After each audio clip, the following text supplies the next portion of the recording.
우리 다 같이 성경 말씀을 봅니다. 마태복음 13장 1절부터 9절까지의 말씀입니다. 마태복음 13장 1절부터 9절까지의 말씀 같이 한번 천천히 어떤 내용이 있는지 봉독합니다. 같이 읽습니다. 시작. 그날에 예수께서 집에서 나가사 바닷가에 앉으심에 큰 무리가 그에게로 모여들거늘 예수께서 그에게 말씀하여 이르시되 예수께서 비유로 여러 가지를 그들에게 말씀하여 이르시되 씨를 뿌리는 자가 뿌리러 나가서 뿌릴새 더러는 길가에 떨어짐에 새들이 와서 먹어버렸고 더러는 흙이 얕은 돌밭에 떨어짐에 흙이 깊지 아니하므로 곧 싹이 나오나 해가 돋은 후에 타서 뿌리가 없으므로 말랐고 더러는 가시떨기 위에 떨어짐에 가시가 자라서 기운을 막았고 더러는 좋은 땅에 떨어짐에 어떤 것은 100배, 어떤 것은 60배, 어떤 것은 30배의 결실을 하였느니라. 귀 있는 자는 들으라 하시니라. 아멘. 아멘. 예, 마태복음 13장에 씨 뿌리는 자의 비유, 엄밀하게는 이제 씨 뿌리는 자의 비유라기보단 밭의 비유, 네 가지 밭에 대한 이야기가 들어가 있는 내용이 마태복음 13장 오늘 본문의 내용입니다. 제목은 회복이라는 제목으로 같이 한번 나눠보려고 합니다. 우리가 지금 올해 2022년 목표로 잡고 있는 것이 회복이라는, 그래서 예배자로의 회복, 제자의 길의 회복, 그것과 더불어서 이제 증거자로서의 회복, 이 길도 같이 걸어가기를 간절히 소망하는 마음으로 이 코로나 시절에 한번 회복이라는 내용을 가지고 같이 나눠보려고 합니다. 우리가 2022년 시작되면서 올해 첫 주에 만났는데요, 아마 모든 분들이 각자의 마음속에 하나의 마음이 들어가 있지 않을까 싶습니다. 올해는 새로워져야 된다. 올해는 새로운 결심과 함께, 새로운 각오와 함께 새로운 시작을 열어갔으면 좋겠다. 그래서 결심한 것도 있고 각오한 것도 있고 더불어서 또 기대하는 것도 있을 줄 압니다. 각자마다 다 뭐 일어나서 한마디씩 하면 참 좋겠지만 그 결심의 내용에 대해서, 그리고 또 서로 격려하고 지지하면 참 좋겠지만 그럴 만한 시간적인 여유도 없고요. 말씀으로 같이 나눠가면서 우리가 가지고 있는 이 결심들, 이 각오들, 이런 것들이 이 새해에 어떻게 이루어져 가야 될 것인가. 우린 다 결심과 각오를 한다는 얘기는 뭐냐면 회복을 꿈꾸고 있다는 얘기거든요. 우리 각자도 회복을 꿈꾸고 있고 또 우리 교회도 회복을 꿈꾸고 있고, 이것이 어떻게 가능할 것인가, 어떻게 이루어져 갈 수 있을 것인가, 하나님의 말씀만이 답이다라고 생각이 되어집니다. 자, 회복에 대한 내용들, 이 코로나 시기거든요. 저는 2022년이 되면은 뭔가 새로운 시작이 일어나지 않을까라는 기대를 가지고 있었습니다. 아마 우리 모두가 그러지 않았을까 생각이 되어집니다. 2022년이 되면 이제 코로나도 잠잠해지고 위드 코로나와 함께 새로운 시작을 열어갈 수 있지 않을까. 그래서 좀 더 신앙적으로도 삶의 상황 속에서도 좀 더 새로운 길들을 걸어갈 수 있지 않을까라는 기대를 가지고 기도하면서 걸어왔는데, 오미크론이라든가 아마 오미크론이 사라지면 또 뭐가 나타날까, 이제는 그런 생각이 먼저 들어오기 시작합니다. 그래서 이게 정말 끝이 날 수 있을까라는 생각이 들 정도로 이제는 코로나와 함께 걸어가야 되는 그런 시절이 되어버린 것처럼 느껴지는데, 이런 상황 속에서 환경은 변화되어 있는 것이 없습니다. 상황 자체는 변화된 것이 전혀 없습니다. 이런 상황 속에서 회복을 꿈꿀 수 있을 것인가, 뭔가 새로운 것을 기대할 수 있을 것인가, 그걸 가지고 한번 같이 한번 나눠볼 수 있을 것 같습니다. 아마도 우리 하나님만이 답이 아닐까라는 생각이 들어지고요. 그래서 회복이란 단어부터 한번 같이 나눠봤으면 좋겠는데, 회복이란 단어를 국어 사전적인 의미를 보면 원래의 좋은 상태로 되돌리는 것이라고 얘기합니다. 원 상태로 또 찾아가는 것, 그래서 원래 상태로 되돌아가고 원래 상태를 되찾는 것이라는 것이 회복의 본질적인 의미거든요. 이 회복이 우리 안에도 필요하고 또 이 세상 속에도 필요하고요, 우리 남산교회도 필요합니다. 그래서 회복을 이루어가기 위해서 가장 좋은 책이 역시 복음서가 아닐까, 가장 기초가 들어가 있기 때문에요. 그래서 마태복음부터 요한복음까지가 이 회복을 이루기 위한 가장 좋은 장소가 아닐까, 그런 점에서 마태복음은 좋은 시작이 되지 않을까 싶습니다. 그래서 회복이란 단어, 마태복음서 속에서는요, 회복이란 단어보다는 다른 단어를 사용합니다. 이게 같은 의미를 가지고 있는데 전혀 뉘앙스는 달라질 수가 있거든요. 그래서 마태복음은 회복이란 단어보다는 이 단어를 많이 사용하는데, 어떤 단어냐면 회개라는 단어를 사용합니다. 그러니까 회개도 역시 마찬가지로 돌이키는 거거든요. 돌이킨다는 얘기는 돌아간다는 얘기입니다.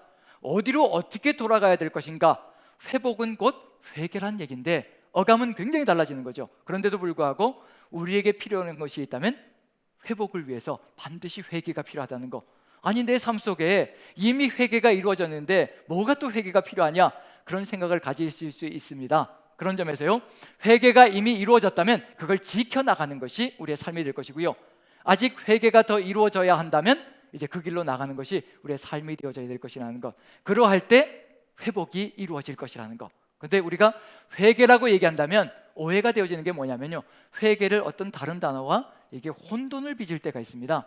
우리가 이제 제자반이 있죠. 믿음 제자반, 소망 제자반, 사랑 제자반 3단계에 걸쳐서 1년씩 나가는데, 가장 기초가 되는 믿음 제자반의 교재 속에 뭐가 들어가 있냐면요, 회개와 이게 비슷한 것 같은데 전혀 다른 의미를 가지고 있는 것, 우리가 혼선을 빚고 있는 것, 이걸 해놓고 나는 회개했다라고 얘기하는 경우들이 있다라고 얘기하는 것, 그게 뭐냐면요, 회개와 후회를 혼돈하고 있다는 겁니다. 우리가 삶을 살아가면 후회할 때가 상당히 많죠. 회개와 후회를 혼선을 빚기 시작하면요, 이건 제대로 된 길을 걸어갈 수가 없는 거거든요. 회개와 후회의 차이점은 뭐냐면요, 회개는 삶 자체를 뒤바꾸는 것을 얘기하는 겁니다. 내가 살아왔던 삶의 방식에서 180도 바꿔서요 다른 방향으로 걸어가는 것을 회개라고 얘기합니다. 그래서 회개는 삶이 뒤바뀌는 것까지, 실천까지 포함되어지는 게 회개입니다. 그런데 후회는 뭐냐면요, 후회는 마음적에, 감정적으로 움직이는 겁니다. 감정 속에서 내가 잘못 살았구나, 잘못했구나 라는 것을 생각하고 무엇이 따라가지 않느냐면요, 삶이 따라가지 않습니다. 그래서 후회하는 이야기는 뭐냐면요, 주변이 변화되지 않고요, 나도 변화되지 않으니까 주변도 변화되지가 않습니다. 그런데 회개는 나도 변화가 되고요, 주변도 그걸 느낍니다. 그게 바로 회개라는 거거든요. 그렇게 돌이키고 그렇게 되돌아갈 때, 본질을 향해서 되돌아갈 때 새로운 세상, 진정한 회복의 역사가 일어난다는 거. 그래서 예배자의 길로, 그리고 제자의 길로 회복이 일어난다는 것, 우리의 삶 속에 회개가 일어나지 않으면요 절대로 일어날 수 없다는 얘기거든요. 마태복음은 그것부터 시작하는 겁니다. 세례 요한이 가장 먼저 와가지고, 예수님 먼저 와서요 길을 준비합니다. 근데 세례 요한의 입에서 가장 먼저 선포되는 게 있습니다. 예수님도 그 다음에 세례 요한의 소개를 받고 이 땅에 오셔서 가장 먼저 선포하는 게 있습니다.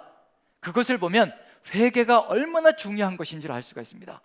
회개가 일어나면 이게 따라오거든요. 근데 이게 따라오지 않고 있다는 얘기는 우리의 삶 속에서 진정한 회개가 아니라 후회만 하고 그냥 끝나버릴 수 있다는 얘기거든요.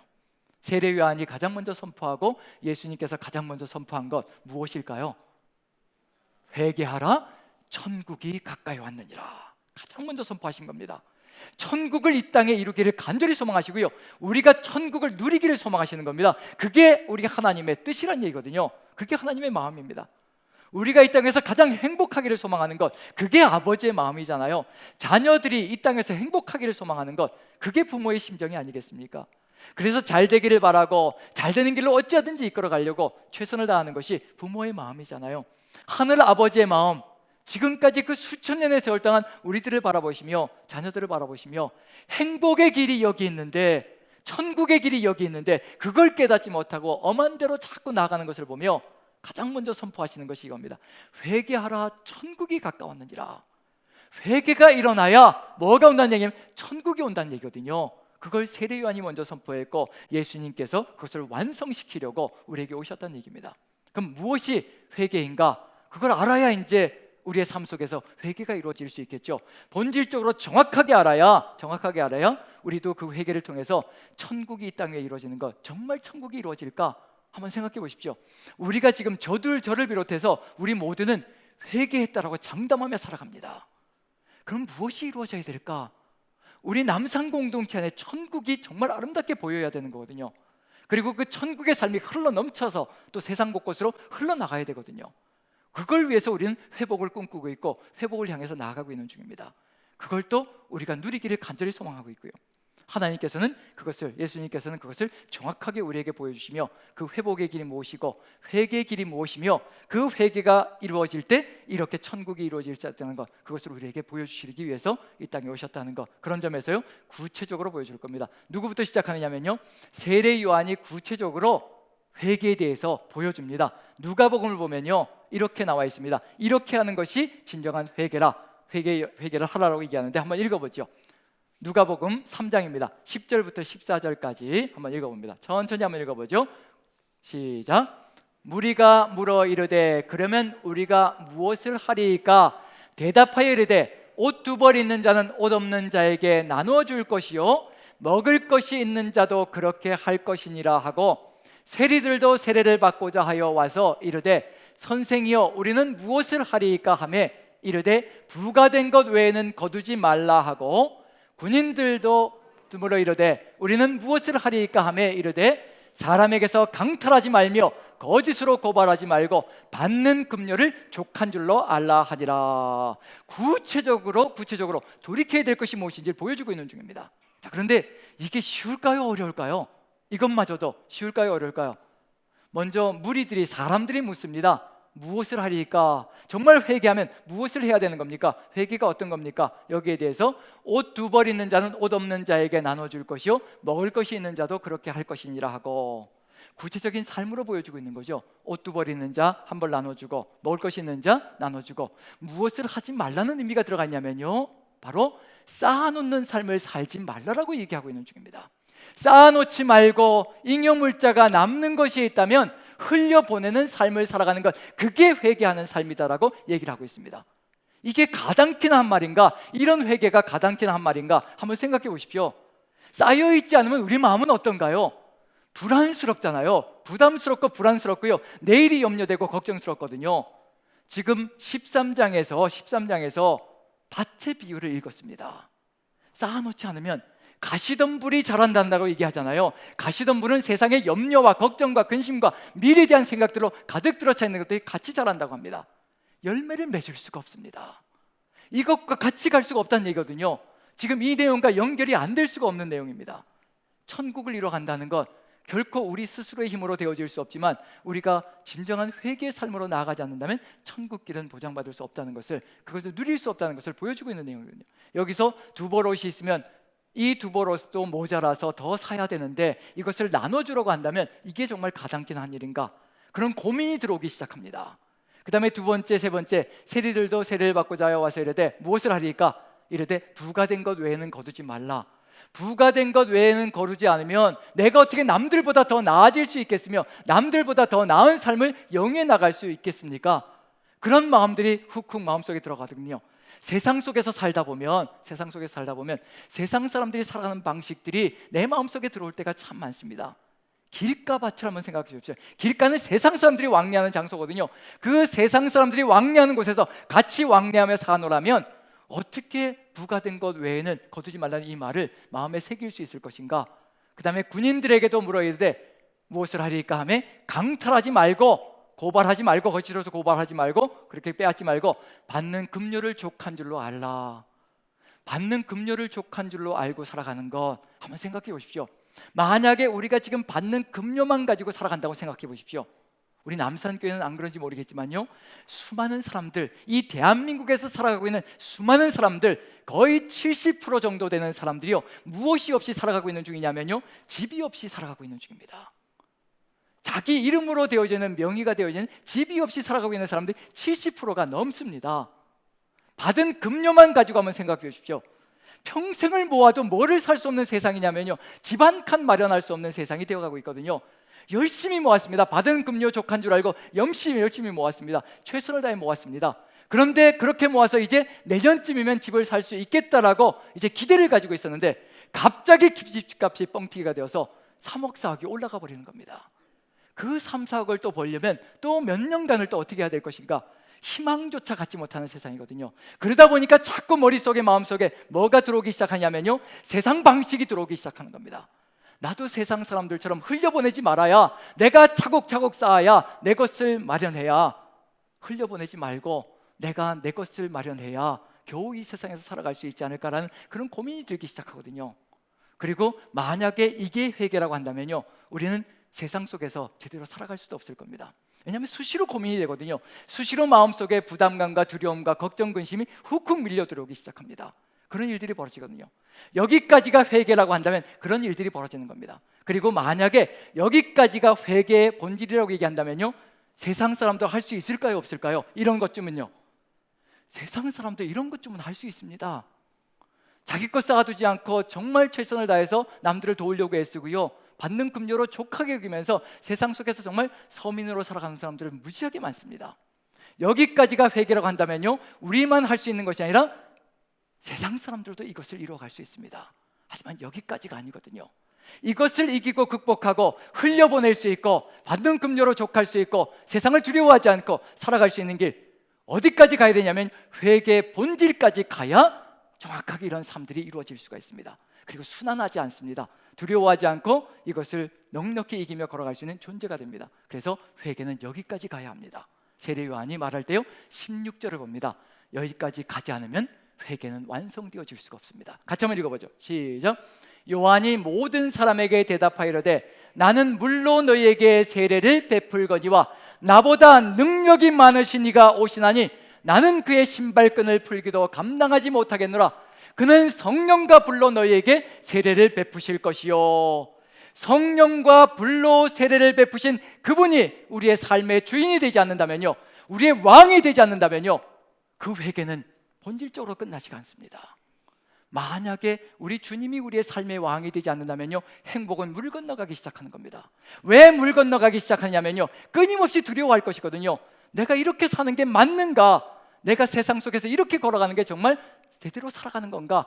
두려움과 공포가 훅훅 밀려 들어올 겁니다. 하지만 나보다 능력 많으신 이가 우리의 삶 속에서 우리의 주인이 되시고 왕이 되시어서 우리의 삶을 이끌어 간다면요, 우리의 삶은 다시 한 번 더 일어날 수 있는 길을 열어갈 수가 있습니다. 회복이 바로 이것이라고 확신합니다.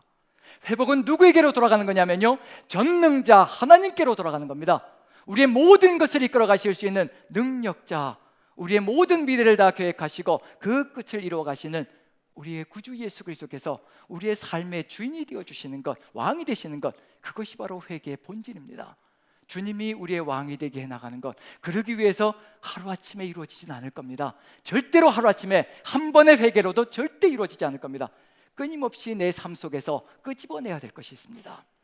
유시 우리 주님이 왕이 되시기 위해서 내 삶 속에서 끊임없이 내 고집과 주장과 아집과 생각들, 이런 것들을 드러내지 않으면요, 우리 주님께서 우리의 왕으로서 우리를 다스려 나가실 수가 없습니다.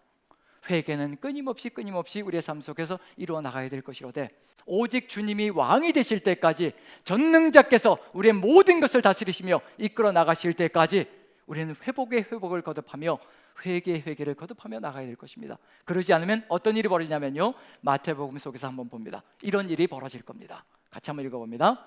자, 마태복음 12장 43절부터 45절까지요. 같이 한번 천천히 읽어보죠. 시작. 더러운 귀신이 사람에게서 나갔을 때 물 없는 곳으로 다니며 쉬기를 구하되 쉴 곳을 얻지 못하고 이에 이르되 내가 나온 내 집으로 돌아가리라 하고 와보니 그 집이 비고 청소되고 수리되었거늘 이에 가서 저보다 더 악한 귀신 7을 데리고 들어가서 거하니 그 사람의 나중 형편이 전보다 더욱 심하게 되느니라. 이 악한 세대가 또한 이렇게 되리라. 내 삶 속에서 이것도 버리고 저것도 버리고 이렇게 하고 저렇게 하고 했는데 그런 회개로 끝나는 줄 알았는데 어디까지 가지 않으면 절대로 회복될 수 없다는 얘기냐면요, 바로 우리의 비어진 마음속에 예수 그리스도께서 왕으로 자정하지 않으면요, 성령께서 왕으로 자정하시며 우리의 삶을 이끌어가지 않는다면요, 그보다 더한 것들이 우리 속에 들어와서 우리의 삶을 망쳐놓을 수 있다는 것을 분명히 보여주고 있는 중입니다. 계속 반복될 뿐입니다. 예수 그리스도께, 우리 구주 예수 그리스도께 함께 하시는 성령님께 우리의 왕좌를 내어놓지 않는다면 끊임없이 이러한 반복들이 일어나며 무너지는 역사가 펼쳐질 겁니다. 무엇을 체험조차 못해본다는 얘기냐면요, 회복의 본질적인 결론인 천국이 가까이 왔느니라. 천국을 누려보지도 못하고 무너질 수 있다는 것을 보여주고 있는 중입니다. 천국이 어떻게 가능할 것인가? 회개하라, 천국이 가까이 왔느니라. 회개가 일어나면요, 본질적으로 누구에게 돌아가는 거냐면요, 우리 구주 예수 그리스도께로 돌아가는 겁니다. 우리 구주 예수 그리스도가 왕이 되시는 겁니다. 성령님의 인도함을 받는 삶이 이루어진다는 얘기거든요. 성령님의 인도함을 받는 그 순간에 삶의 열매가 달라지기 시작합니다. 삶의 열매가 맺혀지기 시작합니다. 성령의 9가지 열매를 생각해 보십시오. 사랑과 희락과 화평과 오래 참음과 자비와 양성과 충성과 온유와 절제라는 이 성령의 9가지 열매, 우리 주님께서 우리의 왕이 되시고 우리의 삶을 이끌어 가실 때 이 9가지 열매가 우리의 삶 속에서 알알이 맺혀갑니다. 이 9가지 열매가 맺혀가는 세상이 저는 천국이라고 확신합니다. 첫 번째 사랑부터 시작하고요, 그 다음에 희락이 오고요, 그 다음에 화평이 오고요, 이러한 것들이 하나씩 우리의 삶 속에서 알알이 맺혀질 때 그것이 천국이 아니고 무엇이겠습니까?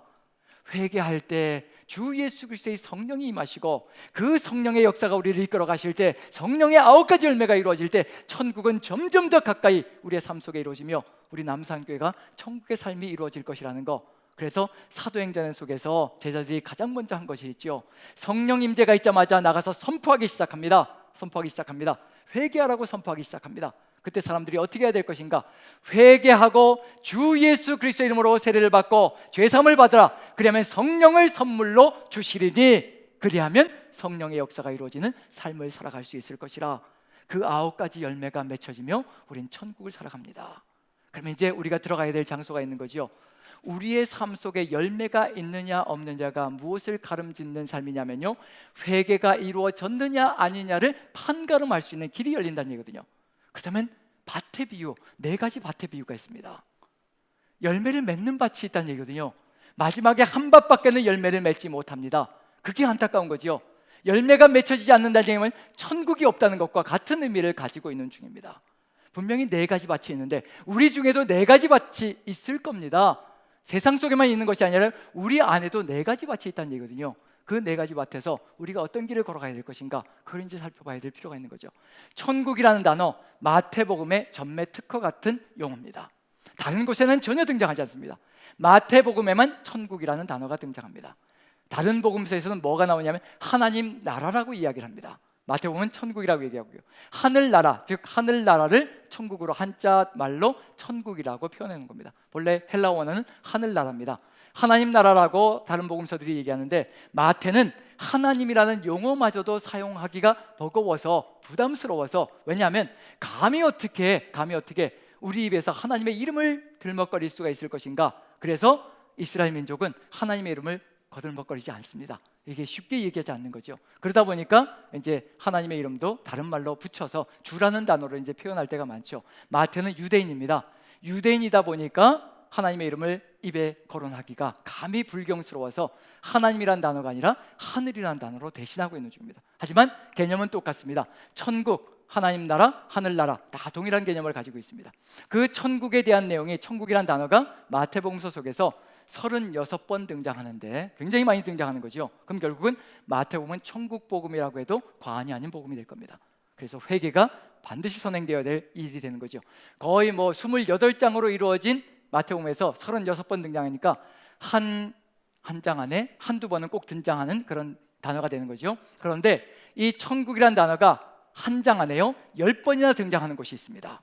한 장 안에 10번이나 등장한다는 얘기는 그 정도로 굉장히 천국을 다루고 있는 내용이 되는 거죠. 자, 몇 장이 될까요?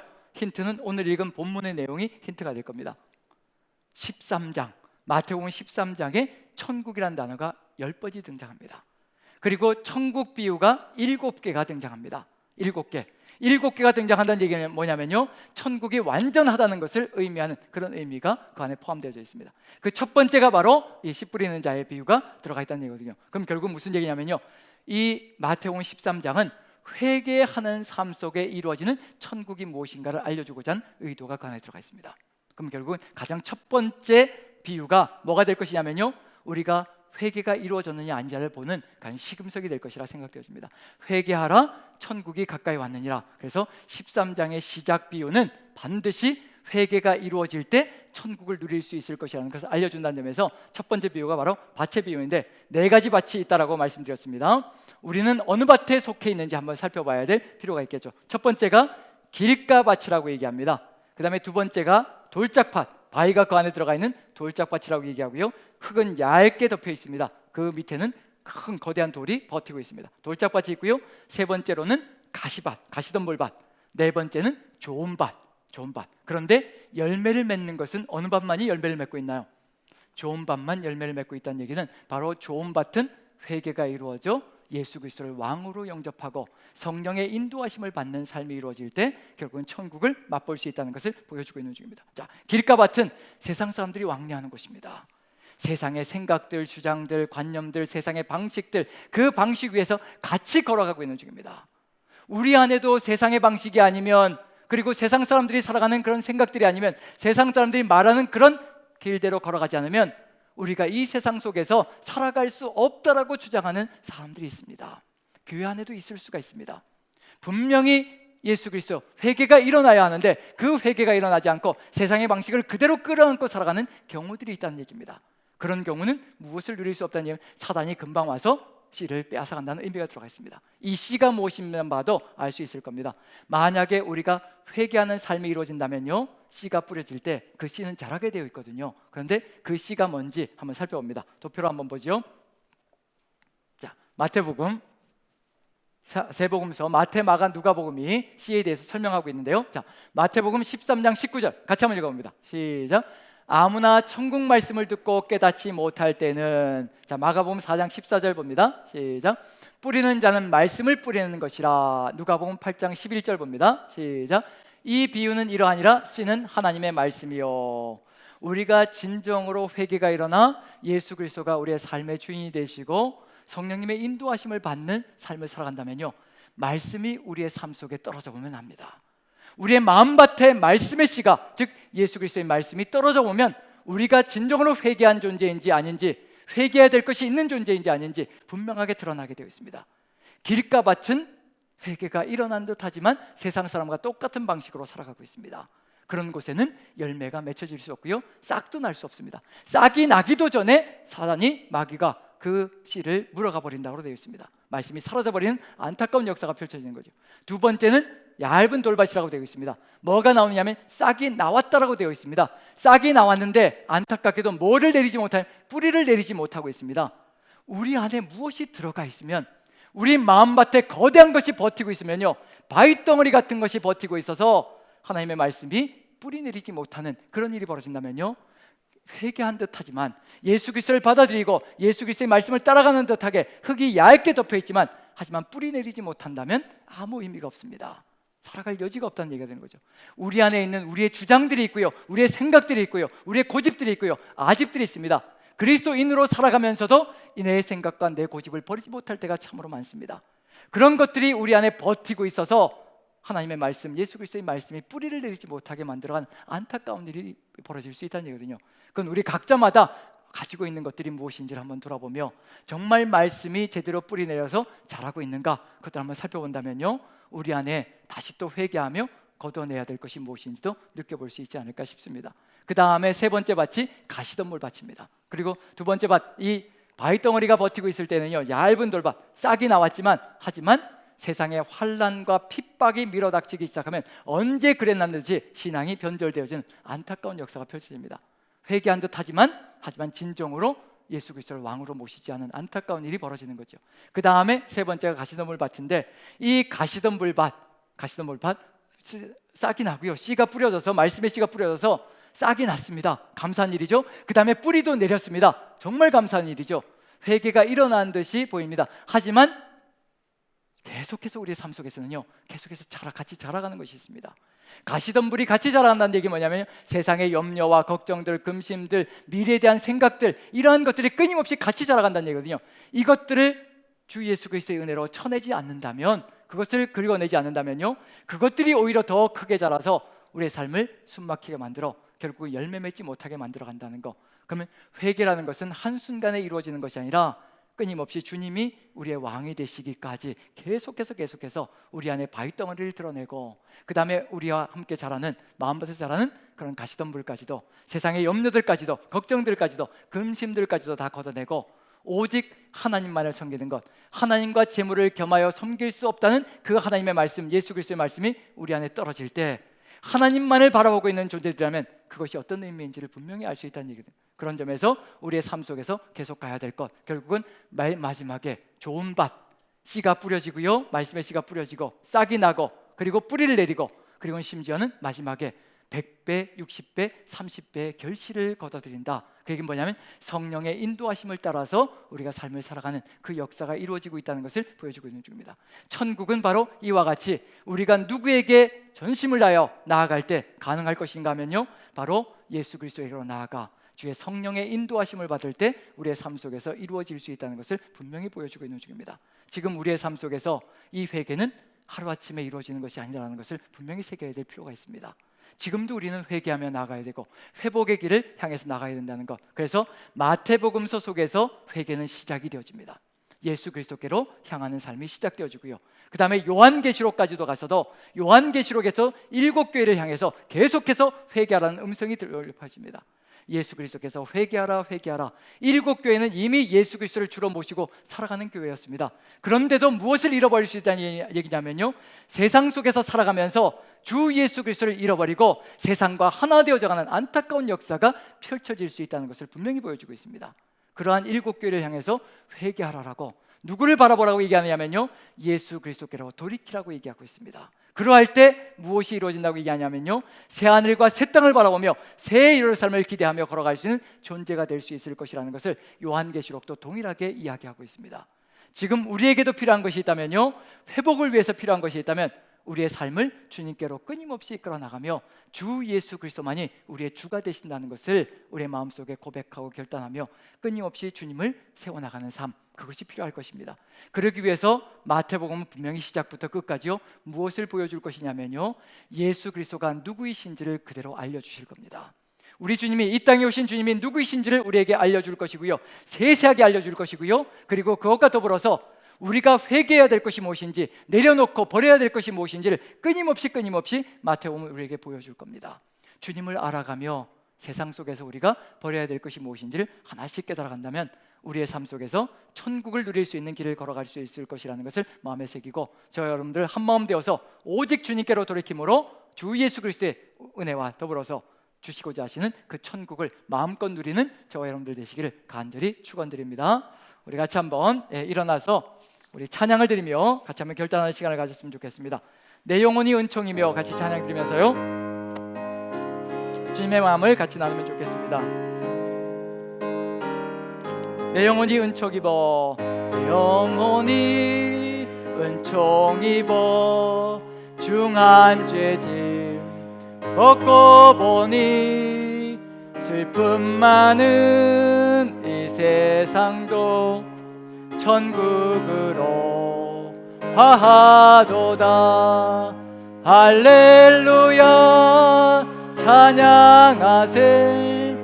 내 모든 죄 사함받고 주 예수와 동행하니 그 어디나 하늘나라. 주의 얼굴 뵙기 전에, 내 얼굴 뵙기 전에 멀리 뵈던 하늘나라 내 맘속에 이루어지니 날로 가깝도다. 할렐루야 찬양하세. 내 모든 죄 사함받고 주 예수와 동행하니 그 어디나 하늘나라. 높은 산이 거친들이 조막이나 궁궐이나 내 주 예수 모신 곳이 그 어디나 하늘나라. 할렐루야 찬양하세. 내 모든 죄 사함받고 주 예수와 동행하니 그 어디나 하늘나라. 아멘. 초막이나 궁궐이나 오직 주님 예수 계신 곳이 천국임을 고백합니다. 우리의 삶 속에서 오직 주님만 바라볼 수 있는 눈을 활짝 열 수 있게 주여 도와주시옵소서. 세상 속에서 살아가노라니 세상 것들이 좋아 보일 때가 있고 세상 사람들의 방식이 옳아 보일 때가 있습니다. 오직 우리가 주님께 전적으로 헌신하며 전적으로 회개하며 주님께로 나아가는 삶이 되게 도와주시옵소서. 오직 주님 한 분만으로 모든 것이라는 것을 고백하며 오직 주님께만 나아가는 그 삶을 통하여 천국의 기쁨을 누리는 우리 모두가 될 수 있게 도와주시옵소서. 지금은 하늘아버지의 극진하신 사랑하심과 우리 구주 예수 그리스도의 보혈의 공로와 지금도 우리와 함께 하시며 우리의 삶 속에서 회개의 길로 이끌어 가시는 성령님의 감화감동 역사하심이 여기 계신 모든 성도님들 머리 위에, 가정에서 함께하고 있는 성도님들 머리 위에 이제부터 영원토록 함께 계시기를 간절히 축원하옵나이다. 아멘. 아멘.